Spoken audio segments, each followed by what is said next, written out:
Right, thanks everyone. First of all, I'd like to welcome the panel, and I've asked the panel just to say for about 5 or 6 minutes, some reflections on the conference, particularly from their own experience and their own perspective. Okay, so thank you. Without further ado, I'll ask Elina to say a few words. Yes, thank you for this opportunity to have some key points. I have 3 points, and I would like to highlight what I've experienced at this conference here in relation to the objectives we set for the conference. And these are collaboration, well-being, and resilience related to sustainability. And furthermore, also innovations, collaboration, social learning, as we heard in the plenaries today. So social learning means collaboration, but also sometimes negotiations. And I think we are facing a world that requires resilient organizations, but also resilient people. And then where does that come from? It means that we innovate together, we share our knowledge, we share our skills, but furthermore, we negotiate. We negotiate and maybe not impose our values, but we negotiate for the planetary well-being, because our well-being depends on that. And our resilience depends on our planet as well. So the interdependence was emphasized so much today, and I really enjoyed the diverse sessions and the diversity among the participants, the growing community of global educators collaborating with education for sustainable development. We heard earlier today also in the keynotes how divided we are. We have institutional boundaries, we create boundaries, we are very technical in our work in the field of education as well. And now we have these opportunities to work together, cross the boundaries, and I really value that. And this is something I would like to take away from here. Yeah, I think we've heard a lot in this conference about the fact that we're really at the junction of multiple crises and profound transformation, and how this is all affecting our lives, the way we should look at education, and how we could use education as a transformative power. At the same time, we're living in times where there's a lot of information around, maybe more than ever. With information comes knowledge, but there's pretty much as much, if not more, misinformation or disinformation. So how do we continue to get the messages across? Because in this wealth of information, of course, this is the way also people form their judgments, their opinions, their beliefs. So how do we get our messages across? The fact that we have this technology accelerating, the digitalization, and think artificial intelligence, or think advances in genomics. I mean, this is really powerfully disrupting the way and every aspect of our lives, probably to an extent we're not even imagining for the moment. So how do we factor that in? With this change also comes uncertainty. So how do we build a resilience in people into adjusting to those change, into living those change with this critical eye, and still maintaining our values? These are a bit of the thoughts that have accompanied me through the conference. And in a way, if global education if we are to achieve the Dublin Declaration vision, if global education indeed is to reach its goal, we need to ensure that citizens are equipped with the competences and the skills and the resilience to navigate such periods of uncertainty, and to reflect critically on their place in the world, and to respond and to act in solidarity as global citizens with planetary responsibility, but also to advocate for and imagine and build different futures, different narratives. As one of my bosses was saying, if you want to avoid a bad option, present a better option that we can all go for. That's why in this increasingly complex yet highly interconnected world in which we live in, the EU is really supporting, and a strong support of global education, notably through its DEAR program, because we believe in the importance of understanding and raising awareness and understanding of global challenges, of empowering people and fostering active citizenship, not just as an individual responsibility. I think that was a key point of the previous presentation, but also as a collective call to action. As was mentioned in the introductory remarks, in this period of number of crises and transformation, there's a lot calling for competing attention. So that's why it's crucial and important that we pool our efforts, researchers, policymakers, but also practitioners, to use the transformative power of education to strengthen our collective capacity to advance and deliver on the global education agenda. But we also need to go beyond. I mean, the questions posed earlier about, are we convinced that we can or should not use GMOs to be able to feed the planet in the coming years is a case in point. We are talking to the already convinced. So how do we talk to the other ones? How do we get the messages across? I think these 2 days have been a bit about this, already bringing together at least different communities working on the same and towards the same objectives. The next step is really to go beyond our bubbles, and I really hope we can continue to do that. So with that, I want to finish and thank the organizers for this very interesting conference. Thank you. Thank you. Thank you, Doug. Thanks to Angel and to UNESCO. It's really, really great to be here. And I think I'll start off where Thaïs left off there about that. How do we get beyond our bubble? Because I want to talk specifically about civil society. So I'm here from a civil society organization. Many of our members are civil society organizations. And civil society in this context is really an essential partner for the democratization of research and of global citizenship more broadly. The reasons for this are that civil society is a key deliverer of global citizenship education. It's a key bridge to follow what Professor Appadurai said yesterday between research and citizen researchers. It's really something. Civil society crosses boundaries. It's concerned with the systemic to respond to what Professor Waltz was saying earlier. And really importantly, it's an independent, critical voice. So that idea about dissensus that was spoken about yesterday is an essential part of what civil society does. We're very often interpreters within civil society of taking policy into action. So for all those reasons, it's really important that we are all singing together, that we are all working together, research, civil society, and policy. However, there are some issues. Some of those are that too often civil society isn't at the table when research is being conceptualized and thought about. There are capacity issues within civil society. There's an assumption sometimes of volunteerism. There's an assumption that because civil society, we care about what we do and we tend to do more than we can, that volunteerism is kind of baked into the thinking. And that connects with, of course, it has to be said, the finance and the financing and how that works. So I'm going to finish with just a couple of recommendations, but before I say that, we need to have some spaces for dialogue. We need to also create spaces for action, and the role of networks, like Angel, is absolutely essential here. I mean, I can't help thinking that there's maybe a need for a civil society network within Europe that's focusing on global education. And together we need to create those ecologies of action where we're all contributing. So my recommendations, firstly to policymakers, enable the funding for civil society and citizen researchers, and look at the funding models and see whether they enable that collaboration and sharing of resources with researchers and civil society. For researchers, my recommendation would be involve civil society at all stages, from the conception right through to the delivery. And there's been a lot of talk at this conference about an extractive model. Move away from that to one about mutual learning. I think everybody in this room does mutual learning, so I may be preaching to the converted on that one.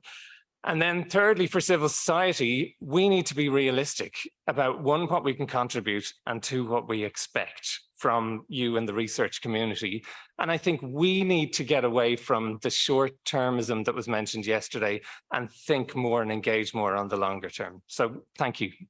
Merci beaucoup. Merci. Thank you very much to the Angel and Jean and UNESCO for the invitation to this conference. I work at the Ministry of Foreign Affairs, European Minister for Affairs of Luxembourg, representing the political world. I believe that we are underrepresented in this kind of meeting, but I would really encourage colleagues of my sector to join in the future. These have been two very intense days, lots of presentations, very intense, assimilating so much material. I'm not ready to go back to school, but this helped me a great deal to take a pause in my political work, to reflect, take time to listen and reflect upon what we're doing, why we're doing it, how we do it. And so clearly, a lot of lessons learned from each of the presentations that I heard. I don't go into the detail of all the presentations I heard, but I can say that there's one global reflection and observation which brings us together, all of us, the projects, the presentations, the persons present here. And I'm going to mention a colleague on this who was telling me that we're all researchers. Whatever be our approach, our professional sector, we have the same objective, global objective, and we're all trying to go towards a situation which we wish to have in common.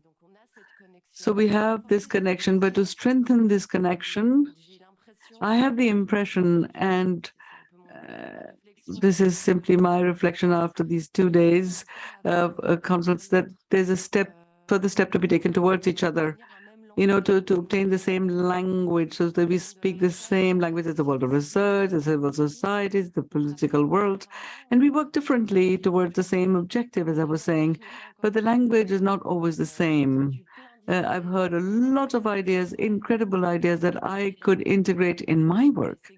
But it is thanks to this conference, these meetings, I see how I access to this information, how I have access to research, how I discover on what data is available, research data is available, how to know all of this, and how to integrate it on an everyday basis in my work. For me, it's not still very clear, but that on which we work politically, maybe the dialogue is not there either always to inform on subjects on which we would have needs for research, information, scientific data. This may not be very clear either every time, but the link between the different worlds, and this is very clear for me and has been proven in the course of these 2 days. For people who attended one session in which I made a presentation this morning, I was explaining that they will understand the link with what I'm saying now. We're trying to invent a new methodology to measure the impact on global education. Now, clearly, we're working with civil society. We try to integrate the academic world, but sometimes it's difficult for us to know where to go and find the information, the research that exists on the subject. So we have to seize these opportunities that we have in order to make sure that we draw up policies that are founded on research, on the work that you're doing, and also to see how we could have greater research that is relevant and really directly useful for the drawing up of policies. This is not that easy. We have the Gene Network and the Angel Network that's already proposing networks, platforms rather, which are available to us to make these connections. So this is a great opportunity for us. Personally, I believe that I don't use these enough, and I'm still discovering after 4 years, I'm still discovering the different possibilities that exist. I'm at the stage of my work where, as Liam was saying yesterday, I'm deconstructing to reconstruct. And I think this is the ideal time to actually bring together all the players, all the stakeholders to actually reconstruct together. I think that one solution that we have available is the Declaration for Global Education for 2050 that we have validated last year in Dublin and has been validated officially by the actors of the political world. But we realized this was a unique process where all the stakeholders were consulted, and I hope they'll take ownership because it's 21 commitments, and the political world will not be able to implement alone. We'll have to implement it together. The commitments that we have taken, provides for mutual learning, supporting the world of research. So we take these commitments seriously, then I think we still have an additional tool to bring us together. So what I take back is that we must try and speak the same language. and I will commit myself to going in that direction. Thank you. I'm Tania Ramalho, and I come from both Brazil and the United States, as we say it there. I'm a Brasicana. And I'm a teacher educator. My area is critical pedagogy. And when we're talking about global education here, in all its aspects, peace education, sustainable development, whatever, all those issues that are related to our lives on Earth, I immediately go to the conditions of the education workforce, teachers, especially teachers from what we call K to 12, the basics of education. And as you all know for sure, these conditions of work of this teacher force have been deteriorating significantly under the impact of neoliberalism, ideologies that bring coercive practices in the classroom, anti-democratic practices, and a school organization that is top-down, and leadership and management that is not friendly. That teachers in all what is central to our work, the curriculum, instructional methods, evaluation, all of those, in my experience in the land of the free, the United States, is that these are dictated, these are imposed and create havoc in the lives of people. Many teachers that I've known through my years as an immigrant have left the profession or retired early. So because of those kinds of conditions. When I was listening to the call of Vilela, my colleague from Brazil, about the values education, which is an interesting field and we could debate, but I can see from that list that when you impose ways of behaving and thinking on teachers, I'm talking about teachers in particular, you are ethically and ecologically creating illiterate citizen teachers because you're supposed to just do this, right? You are careless and indifferent. I'm here to do my job and I'll go through the day, right? There is a social injustice basically because of the relationship with the students is undermined. The teacher doesn't really have time because you're doing all these things you have to do, right? To really develop that relational behavior or attitude that you have to have with the students. And the teachers have to have short visions, otherwise it wouldn't do, and they can become negligent. So your whole list that I have observed in schools because of this shortness. So I think for policymakers, but not just policymakers, for us as individuals who work in certain organizations, be it related to teachers or not, we always will be dealing with teachers, people who are teachers, all of us, right? We need to think in terms of the values of respecting the teachers, right? Trusting the teachers. Of course, there will be teachers that are not good enough, as there are professors who are not good enough, or researchers, right? But trust that they can grow as we can grow and develop in their professions, in their personal lives that are connected, and that they can be researchers. They can learn how to do the research. So empower policies that empower teachers as researchers and as learners, because you can't be a researcher if you are not a learner. teachers' organizations support those teachers' organizations, including their unions that need to be supported because they are very important.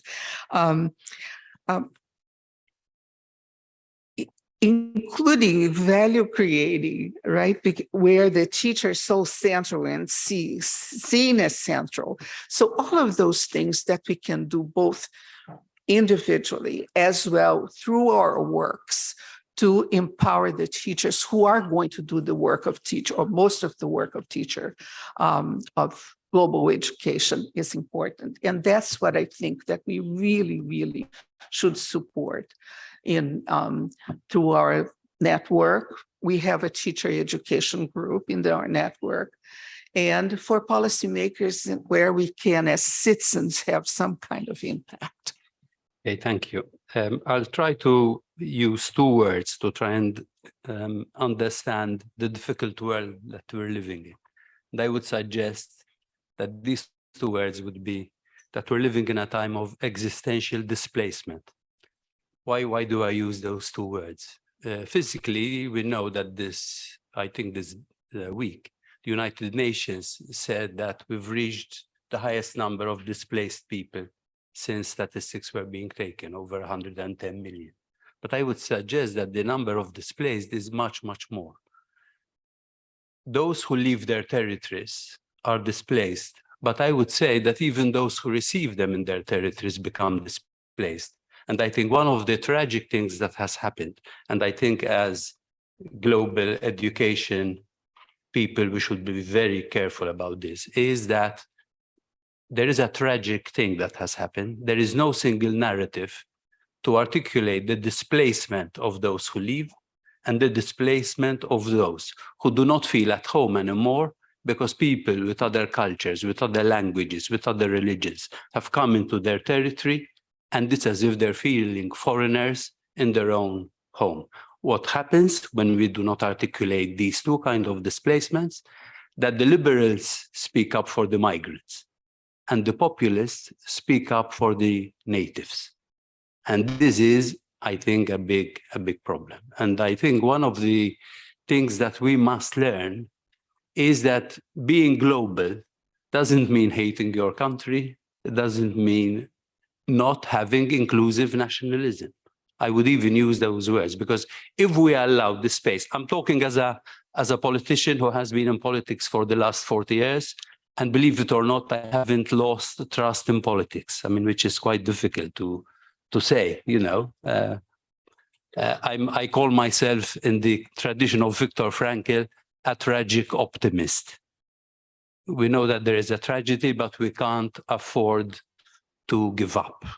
And one of the biggest problems that we have in education in these times is that these times are so dark that there is a lot of hopelessness, even among young people, a lot of fear.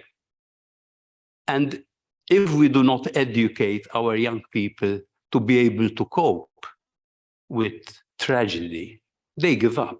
They resign themselves. The number of young people who are switching off from news is dramatic all over the world. I return to the issue of displacement. The number of displaced people are going to increase, even physically. In the next 28 years, probably, we will have 1.2 billion displaced only because of climate crisis. I'm not talking about wars. I'm not talking about poverty. Can we imagine what this means? And I think the displacement doesn't come only in terms of territory, but also we live in a world which we don't understand anymore, where we don't feel at home anymore. So I suggest that one of the things that we do, we can learn from what used to happen at the borders.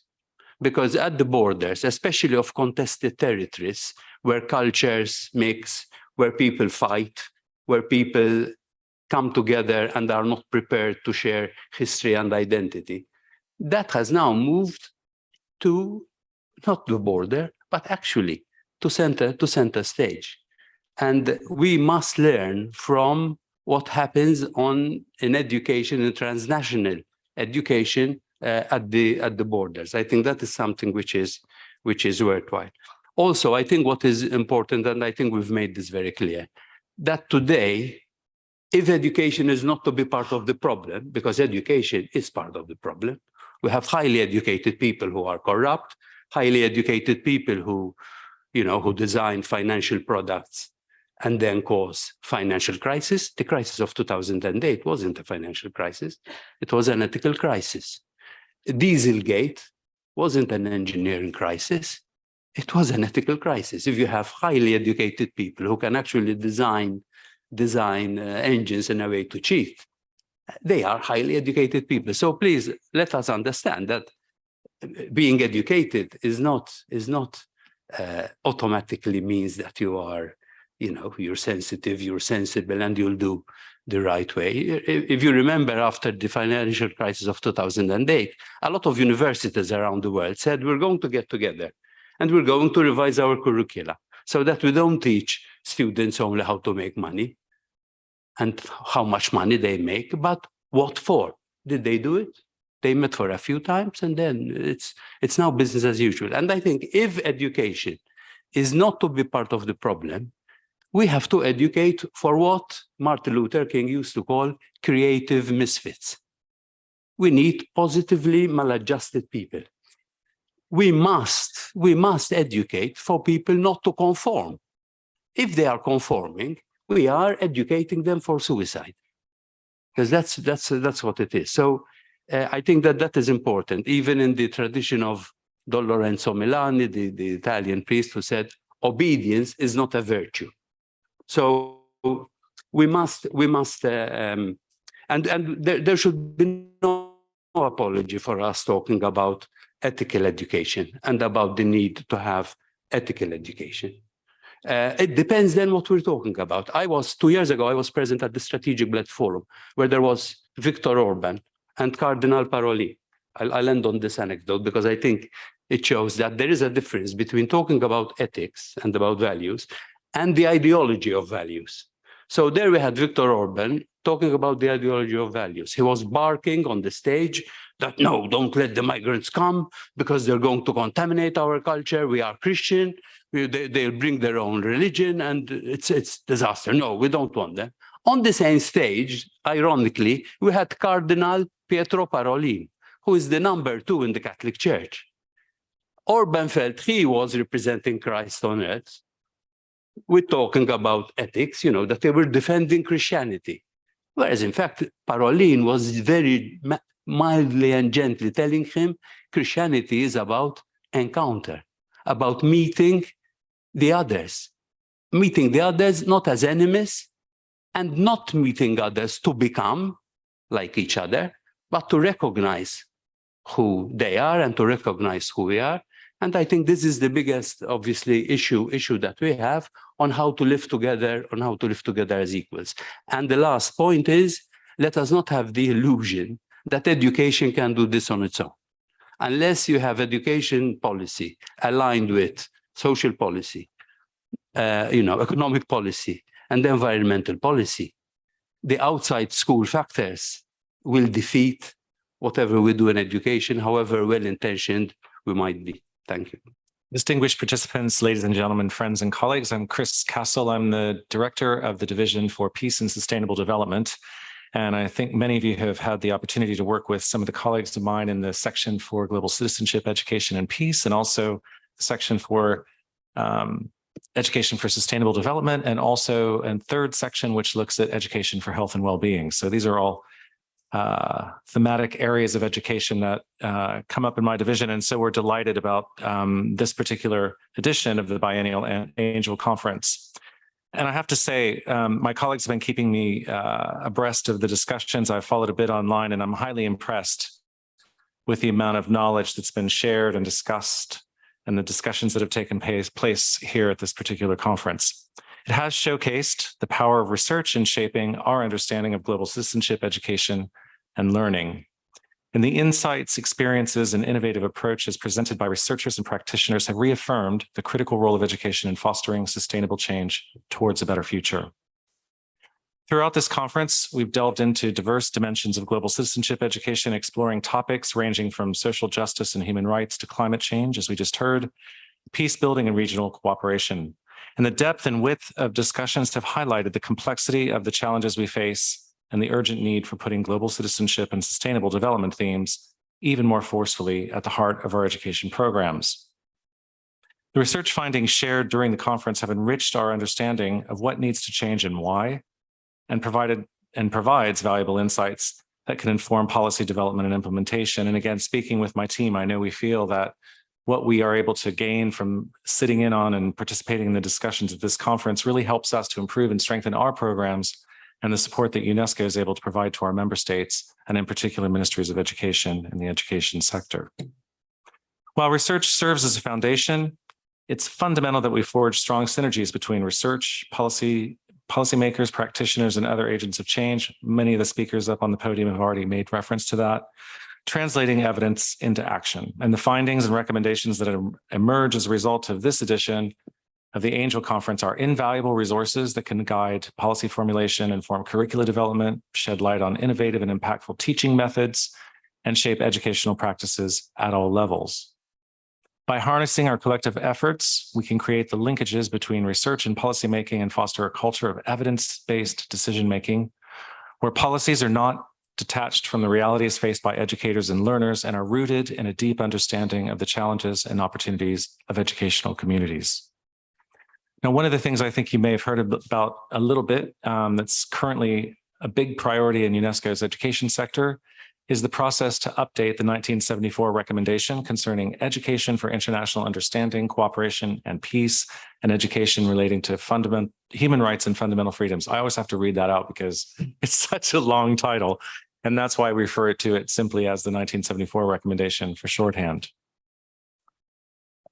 This is part of our collective effort to situate the role of education in addressing contemporary challenges to peace. And of course, the original back in 1974 needs to be updated, and that's what we're in the process of doing now. And as we approach the final stages of the revision process of this landmark instrument, which is being debated word for word, paragraph by paragraph, by our member states through a first and a second draft, it's an incredibly interesting process, a painstaking one, but really bringing up some fascinating discussions. And part of that includes, for example, the critical role of research in translating and unpacking certain concepts for policymakers and practitioners, and actually co-create relevant content on key policy terms, such as transformative education. The importance of research being cyclical and contextualized, so to be able to constantly review and update the evidence base to inform policies, while also bridging different academic communities and being capable of wielding the research capacities of those groups that are more marginalized and commonly excluded from participating in the generation of new knowledge and solutions. So there's a lot really to unpack here. I'm just sharing with you that it's an exciting process. And so the timing of this conference and the second follow-on continuation of our discussions to revise the 1974 recommendation is coming up. And we're very excited to reach a conclusion and recommend for endorsement at UNESCO's General Conference towards the end of this year. So in closing, I want to extend my gratitude to all of you, participants, presenters, organizers, and partners for their unwavering dedication to global citizenship, education, and learning. Your contributions have made this conference a resounding success once again, and let us carry forward the spirit of collaboration, innovation, and transformative action that has characterized this conference. Thank you.